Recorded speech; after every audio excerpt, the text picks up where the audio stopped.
آپ نے یزید کی برائیاں تو سنی ہیں، اس کے بیٹے کی نیکی سناؤں۔ معاویہ بن یزید 22 سال کی عمر میں حکومت پہ بیٹھا، سارے دشمن زیر ہو چکے ہیں، صرف 40 دن حکومت کی، 3 بر اعظم کی حکومت، اور سارے خاندان کو اکٹھا کر کے کہا سنو، جس تخت کو ظلم پہ بچھایا گیا ہو اور جس تخت کے نیچے آل رسول کا خون ہو، جس تخت کے نیچے حسین کا خون ہو، میں اس پہ لعنت بھیجتا ہوں۔ یہ ہے تمہاری حکومت، جس کو مرضی دے دو۔ 3 بر اعظم کی حکومت سچائی پر چھوڑ دی، 3 بر اعظم کی حکومت سچائی پر چھوڑ دی، 3 بر اعظم کی حکومت کو لات مار دی سچائی پر۔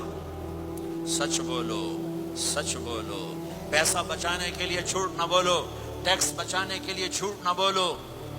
میں سارے یورپ میں کہتا ہوں، آپ سے بھی کہتا ہوں، مسلمان کی ایسی پہچان بناؤ کہ جب تم کہو میں مسلم ہوں تو اگلا کہے ہاں مسلمان جھوٹ نہیں بول سکتا، مسلمان تو سچ ہی بولتا ہے۔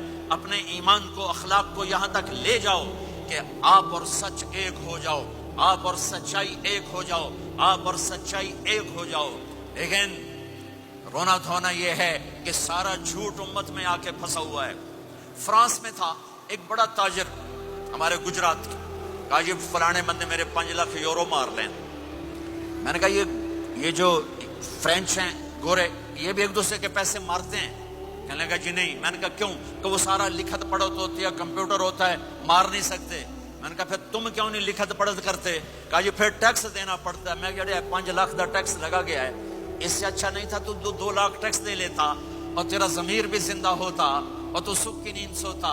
میرے بھائیوں میں آپ سب سے کہتا ہوں، اپنی اولادوں کے لیے سچائی چھوڑ کے جاؤ، سچائی چھوڑ کے جاؤ، سچائی چھوڑ کے جاؤ۔ سچ ہماری پہچان ہے، سچ ہماری پہچان ہے، سچ ہماری پہچان ہے۔